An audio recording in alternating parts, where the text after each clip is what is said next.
yang menggunakan nama Jeno tanpa izin dari artis atau dari agensi. Itu cuma masalah nama, kenapa meluber sampai ke sana sini bila ternyata fanfiksinya dijual di pasaran.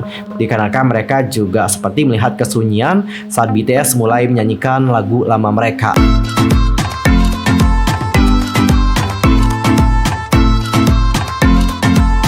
Annyeonghaseyo Chungudul, Yusoke Memnida, welcome back to my YouTube channel. Nah, gimana sih kabarnya hari ini? Baik-baik aja dong ya.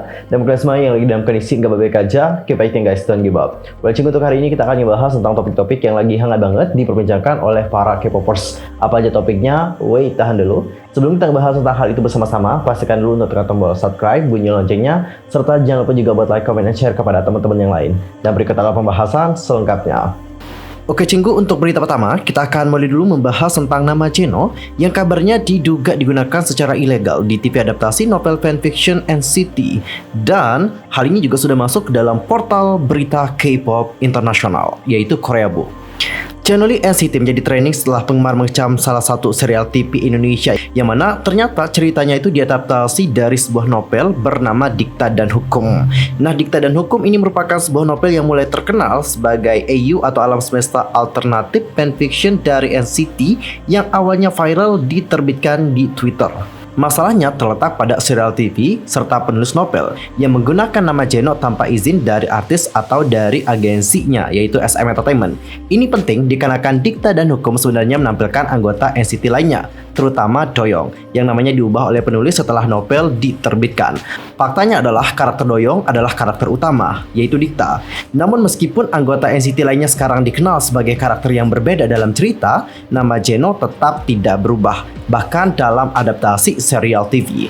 Netizen juga memperdebatkan bahwa nama Jeno bukan sekedar nama pribadi. Bukan, itu juga mereknya sebagai seorang seniman. Oleh karena itulah, penggunaan namanya yang diduga ilegal berpotensi berdampak pada brand Jeno dan bahkan kepada karirnya juga. Oleh karena itulah, banyak penggemar yang men-tweet tentang kehebohan Jeno sebagai seorang seniman dan bagaimana ia layak untuk dikenal dan dihormati sebagai seorang seniman. Konsensus di antara netizen adalah bahwa Jeno sebagai seorang seniman dan individu harus dapat hidup dan juga bekerja dalam karirnya dan dikenal untuk itu juga, bukan karena interpretasi orang lain tentang dirinya. Sementara Jeno juga tentu punya hak penuh atas nama dan brandnya. Untuk saat ini masih harus dilihat apa hasil dari situasinya nanti. Sementara itu, beberapa waktu yang sebelumnya mungkin udah banyak banget yang tahu ya bahwa cerita AU atau Alternative Universe yang berjudul Dikta dan Hukum mendadak viral di Twitter dan juga TikTok. Bagi pecinta cerita fanfiction pasti udah nggak asing dengan maksud dari AU. Yups, maksudnya adalah ceritanya emang berbeda dengan dunia nyata kita sehari-hari, tapi untuk karakternya memang benar-benar ada di dunia nyata. Tapi segala identitas yang ada di dalam cerita berbeda atau karangan belaka.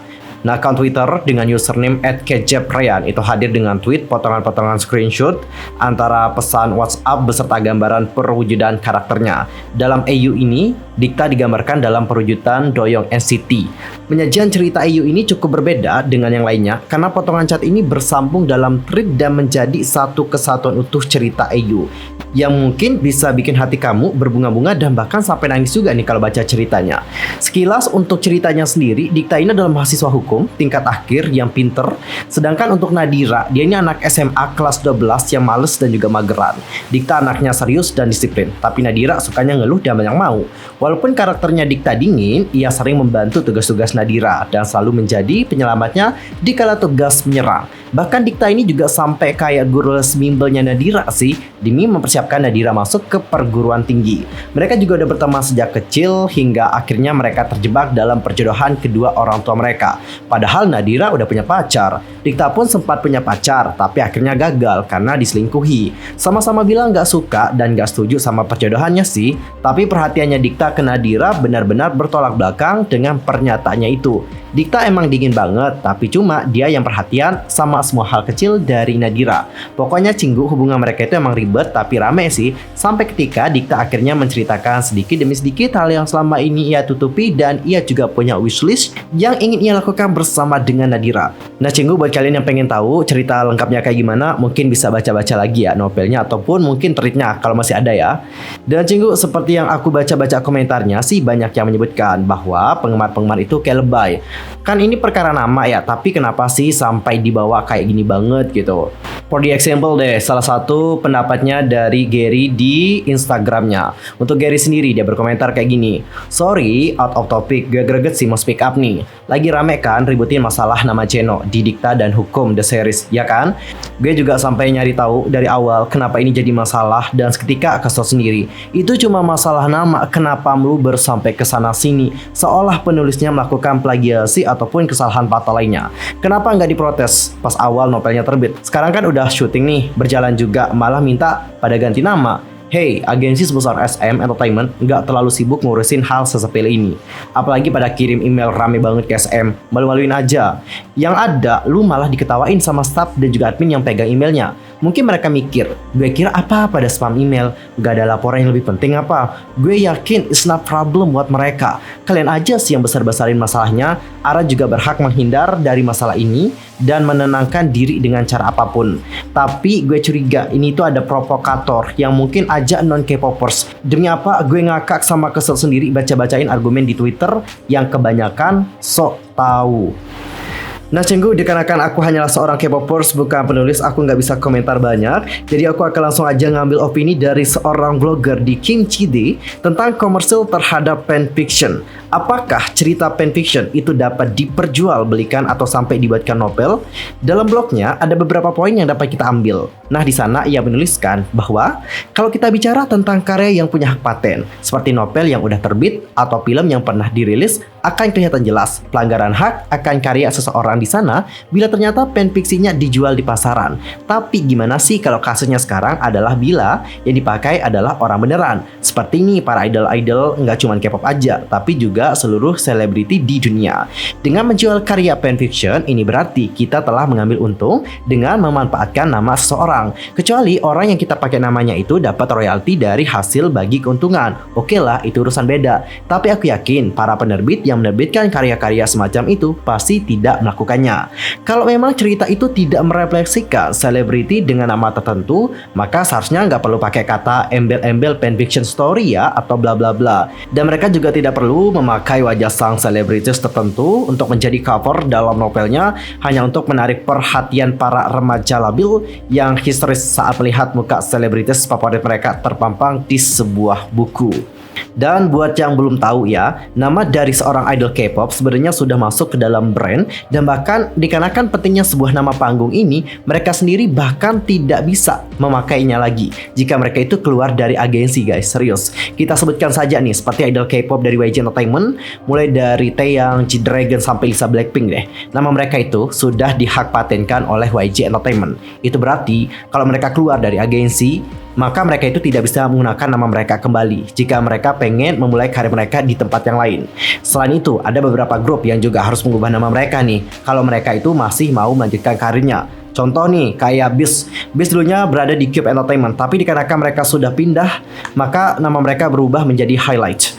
Jadi dapat kita simpulkan bahwa ini memang bukan masalah yang sepele. Pertama, dikarenakan itu awalnya adalah fanfiction yang menggunakan nama seorang idol K-pop, dan yang kedua adalah bahwa nama dari seorang idol K-pop memang tak dapat digunakan sembarangan untuk hal-hal yang berbau komersil, karena mereka juga punya hak cipta atas penggunaan nama tersebut.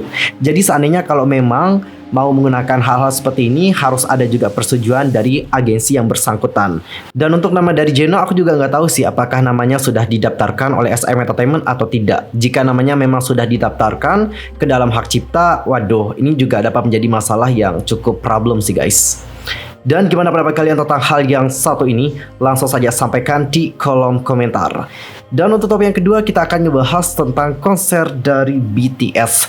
BTS kembali mencatat sejarah baru di karir musik mereka. Kali ini konser yang bertajuk BTS Permission to Dance on Stage LA mencatat sejarah sebagai konser dengan penjualan tiket tertinggi di SoFi Stadium. Nah, konser BTS ini juga akan berlangsung selama 4 hari, dimulai dari tanggal 27 sampai 28 November dan di tanggal 1 sampai tanggal 2 Desember. Nah, Christy Castillo Butcher, Senior Vice President of Programming SoFi Stadium, mengatakan mengatakan, kami sangat bahagia konser bersejarah BTS pertama kalinya di Amerika Serikat sejak 2019 diadakan di SoFi Stadium. BTS menjual habis 4 pertunjukan untuk pertama kalinya dalam sejarah SoFi Stadium. Konser ini juga telah meraih penjualan tiket tertinggi di antara konser yang pernah diadakan oleh brand atau penampil di SoFi Stadium. BTS mengawali rangkaian turnya di SoFi Stadium, Los Angeles pada hari Sabtu tanggal 27 November 2021. Konser yang berlangsung selama 2 jam ini diwarnai dengan konfeti, asap, pyrotechnics, dan tentu saja penampilan dari BTS. Namun kekuatan superstar dari ketujuh member BTS menguasai malam yang sangat meriah itu. Dan dilansir dari Variety, panggung BTS dibuat berbentuk huruf T sehingga mereka nanti bisa berlari ke bagian tengah dan membuat penggemar bisa melihat penampilan mereka secara lebih luas. Untuk lagu-lagu seperti Burning Up dan Dynamite, BTS memberikan tampilan pyrotechnics yang menampilkan nyala api dan juga kembang api. Sebisa mungkin BTS juga berusaha membuat penggemar terus bergoyang sepanjang konser. SoFi Stadium itu berlokasi di Inglewood, California dan dibuka pertama kalinya pada September 2020 yang lalu. Saat digunakan untuk konser atau acara lain, SoFi Stadium umumnya bisa mencapai kapasitas maksimum 100.000 kursi. Nah, spesial untuk konser BTS kali ini menggunakan layar besar yang ditaruh di belakang panggung sehingga kapasitasnya kira-kira cukup untuk 50.000 kursi. Konser BTS ini juga disiarkan langsung melalui kanal YouTube Theater, namun hanya punya kapasitas 6.400 kursi. Dan ini juga pertama kalinya konser langsung dan live stream di kanal YouTube Theater bekerja bebarengan, ujar dari Vulture. Dan selain itu, ribuan penggemar dari BTS juga dikabarkan menikmati truk makanan dari McCafe secara gratis di konser BTS. Amazing kan, jadi pengen ikutan nih. McDonald juga merupakan salah satu sponsor utama konser BTS, dikarenakan mereka juga menyediakan makanan selama hari-hari konser. Fans juga dapat menerima photocard resmi konser dan lengan photocard bermerek yang menampilkan gambar dari member BTS bersama dengan suguhan spesial. McDonald juga menyediakan truk makanan McCafe gratis yang menyajikan kopi gratis dan kentang goreng mulai pukul 9 pagi pada setiap hari konser. Selain itu, McDonald World Famous Fries juga disajikan kemudian di sore hari. Di sisi lain, banyak dari penggemar yang menyayangkan suasana di konser tersebut, terutama saat BTS menyanyikan lagu lama mereka. Penggemar berkomentar bahwa mereka agak kecewa dengan penggemar yang hadir di konser tersebut, dikarenakan mereka juga seperti melihat kesunyian saat BTS mulai menyanyikan lagu lama mereka. Dan penggemar yang lain juga berkomentar, kalau aja aku ada di sana pasti aku akan menyanyi sampai suaraku habis. Aku akan berteriak sekencang-kencangnya. Namun cinggu, meskipun banyak dari penggemar lain yang mengkritik ARMY yang hadir di acara tersebut, banyak juga yang membela penggemar lainnya. Ada yang berkomentar bahwa hal itu juga terjadi dikarenakan memang banyak ARMY baru sejak era Dynamite, sehingga mereka juga tidak terlalu hafal dengan lagu-lagu lama dari BTS. Yang lainnya juga berkomentar bahwa hal itu juga akan masuk akal, mengingat tidak mudah sih menghafal lagu dari bahasa negara lain. Nah, kalau kalian sendiri gimana opininya tentang hal yang satu ini? Langsung saja komen di kolom komentar. Dan buat kalian yang belum bisa nonton konser dari BTS, sabar ya cinggu, oke? Siapa tahu nanti BTS mengadakan konser di Indonesia, dan aku harapkan kalian-kalian para ARMY dapat menonton pertunjukan dari BTS. Aku doain kalian itu mendapatkan rezeki yang berlimpah sehingga kalian dapat menyaksikan konser dari BTS secara langsung. Amin untuk kita semua. Oke cinggu, sekian aja untuk hari ini. Aku mohon maaf kalau ada kesalahan dalam ucapan, sikap, tindakan, dan sebagainya. I'm so sorry. Dan mungkin ada kesalahan informasi, jangan suka-suka untuk koreksi aku dengan cara komen di bawah. See you next time. Annyeong. Kamsahamnida. Goodbye.